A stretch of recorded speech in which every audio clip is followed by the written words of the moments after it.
when I was around 24 years old, I was in school, and I had met this young man, and I also had met, he was a Muslim actually, but he wasn't a practicing Muslim. So well, I also had met a girl in my class that was wearing full hijab like myself, and she had a face covering on. So I had asked her, why does she wear that on her face? And it looked so strange to me, right? So I said, well, can you tell me why you wear that? And she had explained to me that in Islam, the beauty of a woman, a Muslim woman, is something that is so honored and respected that we don't share it with everybody, so we conceal it. And it's also, backed up from the Quran that Muslim women have to cover.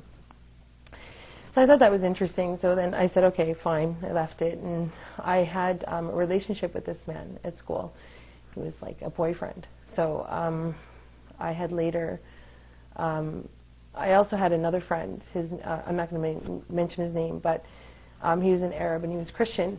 And he thought, I guess at the time, that I was going to convert to Islam because I had this boyfriend. And even though I had no interest really about Islam, right? So he actually prompted me to learn about Islam because he used to bring, he used to work at this gas station close to my neighborhood, and he used to bring me information protesting, going completely against Islam, saying that Muslim women are, I guess I should be honest and say exactly what he said, that are whores, and that they're allowed to have more than one man, right? And this is actually coming from the Quran, he said. So I said, I said to this guy, I'm like, I really don't think that's true. I said, because my reference point back to the girl at school, I said, it doesn't make any sense, right? And I said, why would she cover if she was promiscuous? So I said, well, I don't know about that. So I said, and I guess in his mind, he was trying to get me away from, converting, because he thought, because of this Muslim boyfriend, he was going to marry me, or it was like he was in a panic, telling me, bringing literature to me. He would bring literature to my mother at the store and pass it up to my mother. So I said, I don't even want to read this. I said, I'm not interested in anything about this. So anyway, I just said, I got fed up, and that made me interested. So I decided to go to the mosque and find out about what Islam was. And to be honest, I didn't really find out too much from there. And I thought, from what I did learn, that he was wrong. There was nothing in the Quran that stated that Muslim women are allowed to be promiscuous in any way. So I thought my journey ended. But it didn't. It actually just begun from there. So I went back, and I later found out that, I was pregnant for the Muslim guy at school. And but he had left me. So I was now 5 months pregnant. And I was on the subway going to this new school. And from there, I looked up. I was sitting on the subway, and I looked up, and I saw Salia, the girl that I had met with the full hijab at school before. And I'm like, oh, I said, hi, how are you? And she's like, fine. And I said, where are you going? And she's like, well, I'm going to this new school. And I said, well, what one?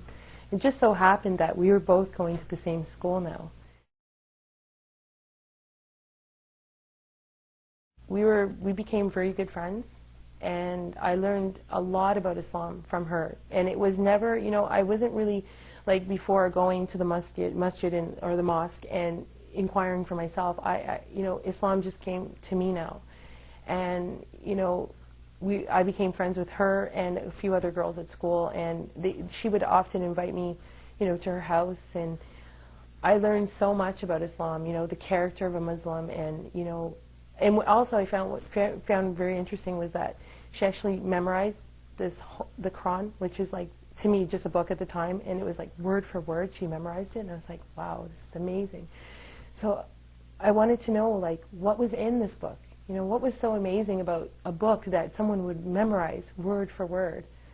And, there's just so many things that, that amazed me. And being around a Muslim person, a practicing Muslim person, do you see the beauty of Islam? And I don't know how to sum that up or give you one particular point, but I would go to her home, and I would see how she would interact, how she would dress, how she would eat, even how she prayed.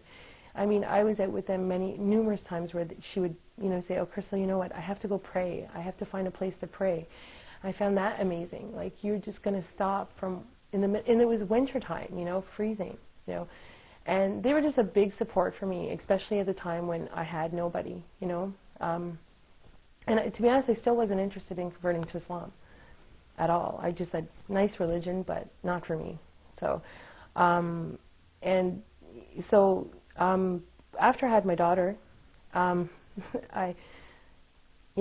started realizing, like, what am I going to teach my daughter? Like, what am I going to teach my daughter? Like, how am I going to grow my daughter up? I'm going to cry because it's emotional. So, anyway, and the guy, he never came back, you know. Like, he did after I had my daughter, right? He wanted to, like, I had inquired about him to see her, but so I didn't really know how to, you know, raise this beautiful baby that I had. So, and I remember back to how Celia was and how her parents raised her, and I just saw this, you know, another way of living, right, other than my way, which was basically just you live and you do whatever you like in this world. You want to do this, you go do it. There's no direction in life.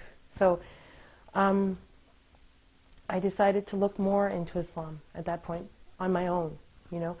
So Celia now got pregnant, and she started working at the masjid just not far from here. And I said, well, Celia, I'm going to pop over, and, you know, every day, because I was home with my daughter, and I said, let me just come over and, you know, we'll talk about the Quran. I want to know more about it. It was hard. It was hard to find the concept of, you know, what is God. And from these experiences that I had at the masjid, I came to realize that there was a God. And, you know, one day I decided, you know, to go to the mosque. My daughter was 6 months at this point, and I was there and I was in the room, and, you know, like, I was serious. I really wanted to know about this religion before I converted, because I never was baptized before. I never had any, you know, conversion to any religion. So I wanted to find out, you know, really, was this for me, you know? And from there, I was there one day, just, you know, like every other day, just visiting her in the office and talking about Islam and God and who He was, and, you know, what Islam can offer me and my daughter. And so one day there was a funeral of a baby girl, and from there I just thought, life's so short, you know, like, you have to really make a decision about where you're going. So I converted that day.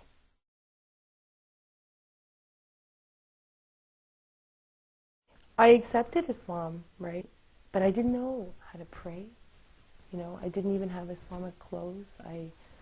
I was going back home now to, you know, my house. That was my mother. How was I going to explain that to my mother?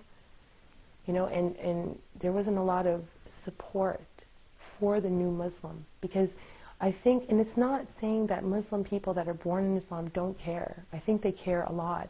It's just that maybe there's, you know, not relating to the fact that, you know, she looks like a Muslim. She's got hijab on. She must have a Muslim family. They assume. They don't know what you're going home to. My life is different because, well, I just think of one thing. Maybe this might be not the best thing to say, but health-wise, I'm so much more healthy. I used to smoke. I don't have to say that, but I used to smoke, and I used to drink. I used to get sick to my stomach from drinking. I don't drink anymore. I haven't tasted a drop of alcohol. I haven't smoked. Alhamdulillah. It's just, you know how many times I tried to quit smoking? I smoked for like 11 years, and I tried and I tried and tried and tried. I am a successful non-smoker right now, and I just owe that to God, because there's no way I could have done it, like, especially, you know, with the support of the type of people I'm around, you know. It's your environment, you know. My environment is so much more healthy. I have direction in my life. I have more spirituality in my life. Like, I feel that I know why I'm here, you know. Like, I wake up in the morning and it makes sense. Like, I actually know why I'm here on earth. Before, it's like you're just here and you're like, what are you doing here? I used to have conversations with my friends, my non-Muslim friends, and say, we would come up with ideas why we're here, but now I know. That gives you direction. That gives you a lot of confidence, right? that you're not alone. And so I'm better spiritually, mentally, emotionally. My daughter, oh, you know, I see a future that is with God in her life, not like how I grew up. And that entails many, many positive things. You know, I always dream, like, you know, she's going to grow up and she's going to be better than me, you know, like much better. You know, she won't go through all the things that I went through because she's going to be protected by Islam. You know, like, drinking won't be in her life. Having boyfriends, maybe having children without someone there with her, you know, like what I went through. You know, I want her to know the value of herself, and I think she will. Islam will teach her the value of who she is.